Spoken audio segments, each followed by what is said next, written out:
안녕하세요. 나의 사랑하는 책입니다.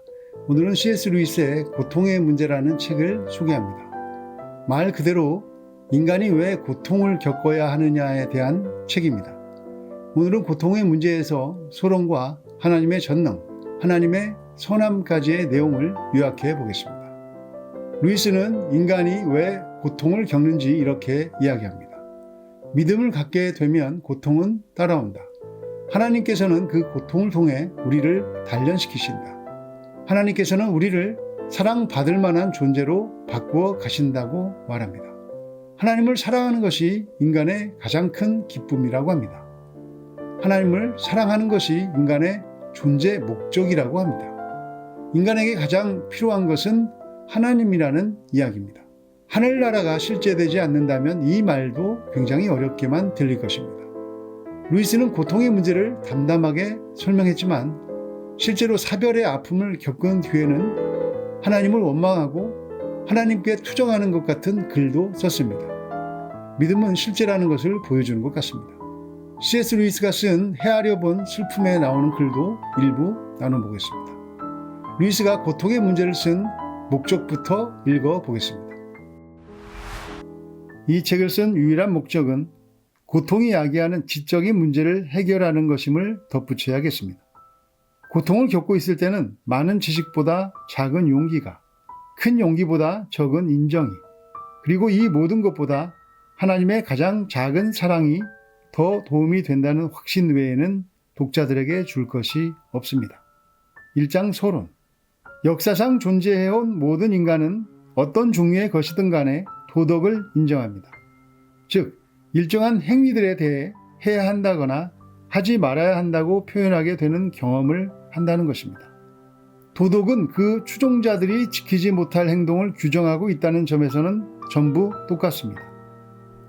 한 유대인이 태어나 자신이 바로 자연에 출현했던 그 두려운 존재이자 도덕법을 부여한 존재의 아들이라고 또는 그 존재와 하나라고 주장했습니다. 기독교는 인간의 오랜 영적 준비에 뒤이어 일어난 격변의 역사적 사건입니다. 기독교 자체가 거북한 사실들 가운데 하나입니다. 기독교는 고통의 문제를 푸는 것이 아니라 오히려 만들어낸다고 할 수 있습니다. 즉, 실제로는 날마다 고통스러운 세상을 경험하고 있음에도 불구하고 궁극적인 실제는 우리를 사랑하시는 의로운 존재라는 믿을 만한 보증을 받았다고 생각하는 그 사람들에게 고통이 문제되는 것입니다. 2장 하나님의 전능. 하나님이 선하다면 자신이 만든 피조물에게 완벽한 행복을 주고 싶어 할 것이며 하나님이 전능하다면 그 소원대로 할 수 있을 것이다. 그런데 지금 피조물들은 행복하지 않다. 그러므로 하나님은 선하지 않은 존재이거나 능력이 없는 존재 또는 선하지도 않고 능력도 없는 존재일 것이다. 이것은 고통의 문제를 가장 단순하게 표현한 말입니다.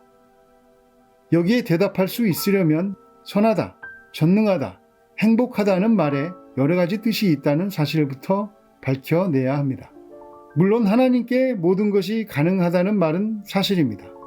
그러나 내재적으로 불가능한 것은 것이 아니라 헛것입니다. 피조물의 자유란 선택의 자유입니다. 어느 때건 우주의 물질이 한 사회의 모든 구성원들에게 한결같이 편리하고 만족스럽게 분배된다는 것은 더더욱 불가능한 일일 것입니다. 이쪽 사람에게 내리막길은 저쪽 사람에게는 오르막길입니다. 피조물들이 자유의지를 잘못 사용할 때마다 매번 하나님이 개입해서 바로잡아주는 세상을 그려볼 수도 있겠지요. 나무 막대기를 무기로 쓰려고 집어드는 순간 풀잎처럼 부드러워지고 거짓말이나 욕을 담은 음파를 일으키려 하는 순간 공기가 그것을 거부하는 세상 말입니다.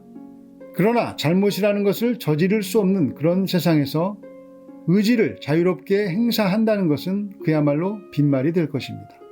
체스게임을 할 때 자기 재량으로 상대방에게 양보해 줄 때가 있는데 그것은 평상시 게임 규칙에 대립되는 행동입니다.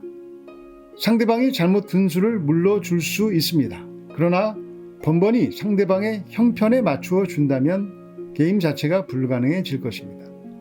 완전한 선은 추구할 목적을 결정하기 위해 숙고할 필요가 없으며 완전한 지혜는 그 목적을 성취하는데 가장 알맞은 수단을 결정하기 위해 숙고할 필요가 없습니다. 하나님의 모든 행동은 바로 그 자신의 선함을 뿌리 삼아 자라며 그 자신의 전능을 대기 삼아 꽃핀다는 것입니다. 3장 하나님의 선함. 오늘날 하나님의 선함은 거의 예외 없이 사랑이 많다는 뜻으로 이해되고 있습니다. 우리 마음에 드는 하나님이란 우리가 무슨 짓을 하든 간에 너만 만족을 느낀다면 무슨 문제가 되겠느냐고 말해주는 하나님일 것입니다. 우리는 별 관심 없는 사람들에 대해서는 그들이 무조건 행복해지기만을 바랍니다. 그러나 우리의 친구와 연인과 자녀들에 대해서는 엄격한 태도를 보이며 비열한 방식으로 행복해지느니 차라리 고통받는 편을 바랍니다. 아들을 세상에 태어나게 만든 것을 약간은 미안해하면서 혹시나 억압이 될까봐 아무 제재도 가하지 않거나 심지어 정신적 독립에 방해가 될까봐 아무 훈계도 하지 않는 아버지는 하나님의 아버지 되심을 크게 오해하게 만드는 상징입니다. 아들을 사랑하지만 그 애가 인생을 즐겁게 살 수만 있다면 불량배가 된다 한들 무슨 상관인가 라고 말하는 사람이 있을지 모르겠지만 사실 그것은 말이 안 되는 소리입니다. 인간의 고통과 인간을 사랑하시는 하나님의 존재를 조화시키는 문제는 우리가 사랑이라는 말에 하찮은 의미를 부여하며 우리가 만물의 중심인 양 만물을 바라보는 한 결코 해결될 수 없습니다. 인간은 중심이 아닙니다. 하나님은 인간을 위해 존재하시지 않습니다. 인간은 자기 자신을 위해 존재하지 않습니다. 우리를 만드신 주된 목적은 하나님이 우리를 사랑하심으로써 우리를 그의 사랑이 아주 기쁘게 머물 수 있는 대상으로 만드시려는 데 있습니다.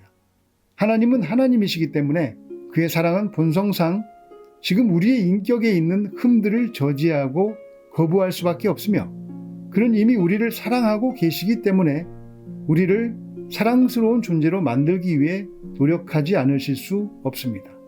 지금 여기에서 우리가 행복이라고 부르는 것은 하나님이 계획하신 주된 목적지가 아닙니다. 우리는 하나님이 아무 거리낌 없이 사랑하실 수 있는 존재가 될 때 비로소 진정으로 행복해질 것입니다. 하나님은 선이십니다. 그는 선을 주시는 분이지 선을 필요로 하거나 어디서 얻어와야 하는 분이 아닙니다. 부족한 것 하나 없는 그분이 우리를 필요로 하기로 선택하신 것은 그의 필요가 되는 것이 곧 우리의 필요이기 때문입니다. 사랑할 줄 아는 것은 우리에게 좋은 일입니다. 최고로 좋은 대상이신 하나님을 사랑할 줄 아는 것은 우리에게 최고로 좋은 일입니다. 하나님이 원하시는 존재가 아닌 무언가가 되길 바라는 것은 사실상 우리를 행복하게 해줄 수 없는 것을 바라는 것과 같습니다. 조지 맥도날드는 인간에게 다음과 같이 말씀하시는 하나님을 묘사한 바 있습니다. 너희는 나의 강함으로 강해져야 하고 나의 복됨으로 복받아야 한다. 나에게는 그 외에 줄 것이 없기 때문이다. 하나님을 사랑하지 않고서는 행복도 기쁨도 좋은 것도 따라올 수 없다고 합니다. 하나님을 사랑할 줄 아는 것은 우리에게 최고로 좋은 일이라고 합니다. 선하신 하나님께서는 우리가 하나님으로 강해지고 하나님으로 복 받아야 한다고 하십니다. 그런데 사실을 말하고도 그 사실이 실제 나에게 고통으로 닥치면 상황이 만만치 않게 됩니다. 고통의 문제를 쓸 때 C.S. 루이스는 사별의 아픔을 겪지 않았습니다. 그러나 사랑하는 사람과 실제로 사별한 뒤에 쓴 헤아려 본 슬픔이라는 책에서는 고통을 말하는 톤이 이 고통의 문제와는 다르게 느껴집니다. 헤아려 본 슬픔에서는 아내가 세상을 떠나서 이렇게 고통스럽고 슬픈데 하나님은 어디 계시느냐 하는 아픈 마음을 그대로 드러내기도 하고 있기 때문입니다. 한 부분만 읽어보겠습니다. H는 세상을 떠난 루이스의 아내 조이를 말합니다. 주여, 이것이 당신의 진짜 조건입니까? 제가 당신을 너무 사랑하여 그녀를 만나든 만나지 못하든 괴념치 않을 때에만 H를 만날 수 있는 것입니까? 주여, 그것이 우리에게 어떻게 비칠지 생각하여 주소서. 제가 어린아이들에게 지금은 사탕을 못 먹는다. 하지만 너희들이 자라서 정말로 사탕을 원하지 않을 때쯤이면 실컷 먹어도 돼 라고 말한다면 사람들이 어떻게 생각하겠습니까? 자녀가 행복해지기만 한다면 자녀가 무슨 나쁜 짓을 하든 상관없다고 생각하는 부모가 있을까요? 우리를 향한 하나님의 사랑이 그렇다는 것입니다. 우리 기준으로, 세상의 기준으로 하나님의 사랑을 이해하려고 하면 절대 이해하지 못한다는 말입니다.